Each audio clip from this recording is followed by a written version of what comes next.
Alô pessoal, tudo bem? Meu nome é Elia Jabur e vamos apresentar mais um episódio de Socialismo do século XXI. Bora lá?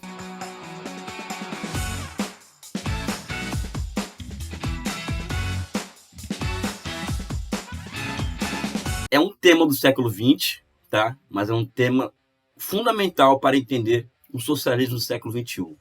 Vamos tentar responder aqui em alguns minutos por que a União Soviética acabou. Bora lá? É uma pergunta que até hoje, né? As respostas ainda são tanto quanto suficientes. Já existem muitas indicações científicas que são muito interessantes sobre as razões do final da União Soviética. Eu prefiro me situar no campo da história e também em algumas questões de ordem geopolítica e mesmo de funcionamento interno daquele modelo, né? Eu chamo de modelo porque se convencionou chamar o que era a União Soviética e os outros países socialistas daquela época de modelo soviético de socialismo.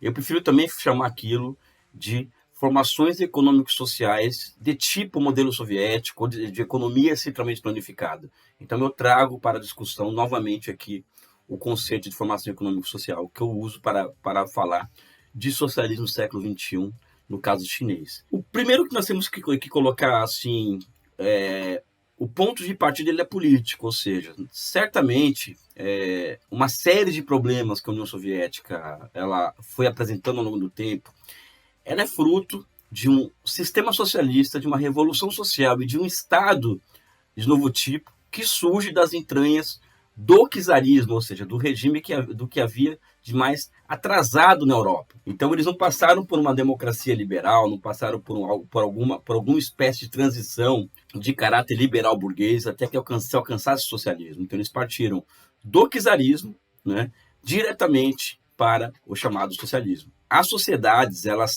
se desenvolvem com o velho e o novo convivendo o tempo inteiro, né?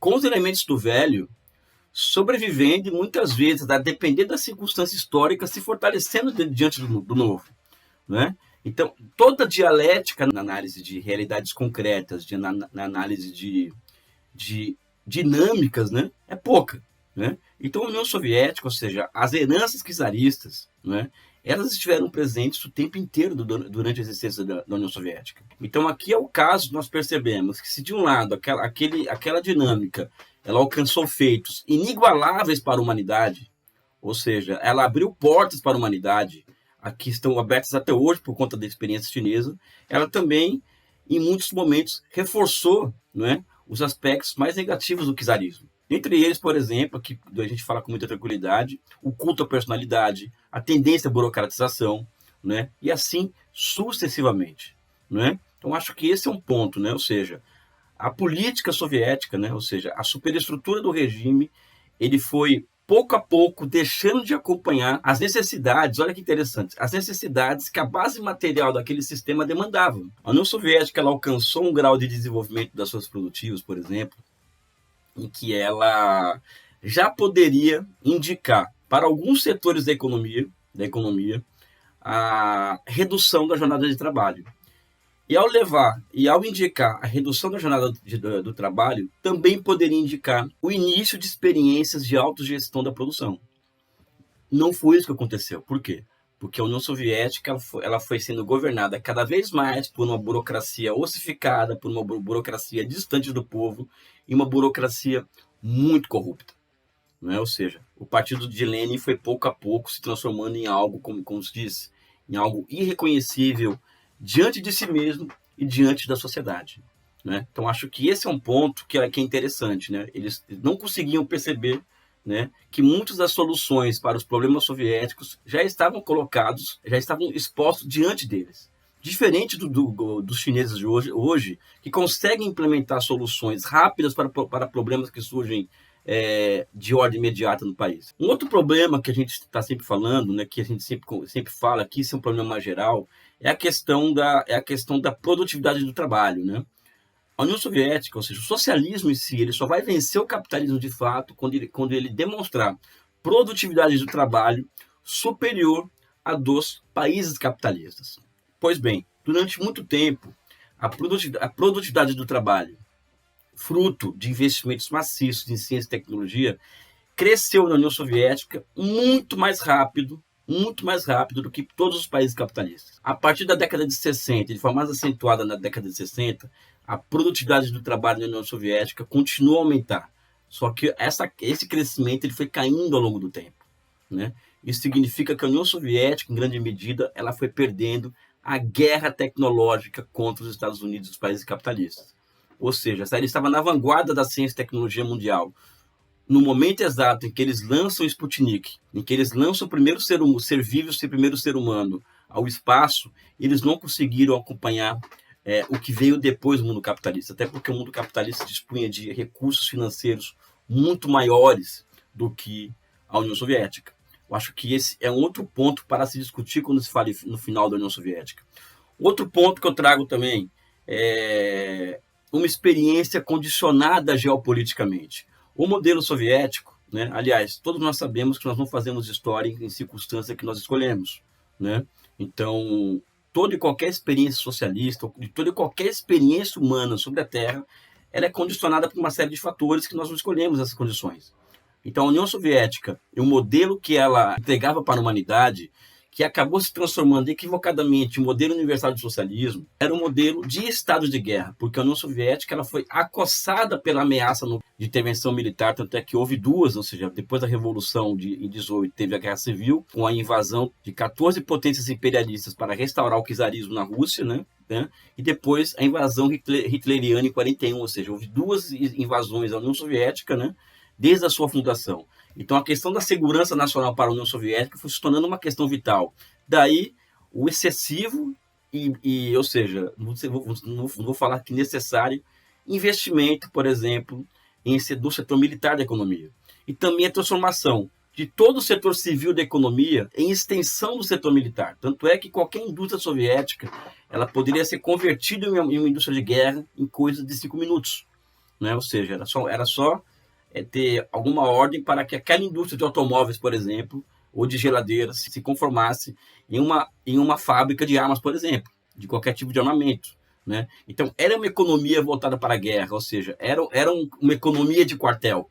Né? E isso limita muito o raio de ação econômico do país. Além disso, a União Soviética tinha um problema e que se relaciona diretamente com a questão da produtividade do trabalho, uma questão de mecanismos de inovação tecnológica. Ela não continha no seu núcleo instrumentos de destruição criativa chupiteriana.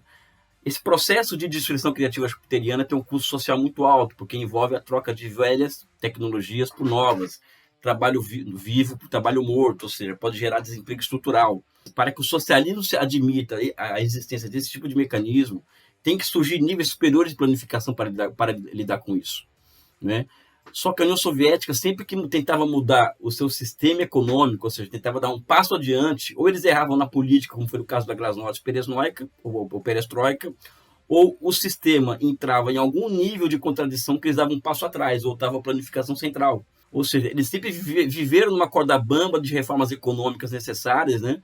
Só que eles nunca foram até o final, e quando foram até o final, acabou a União Soviética, porque eles erraram na política ali, né?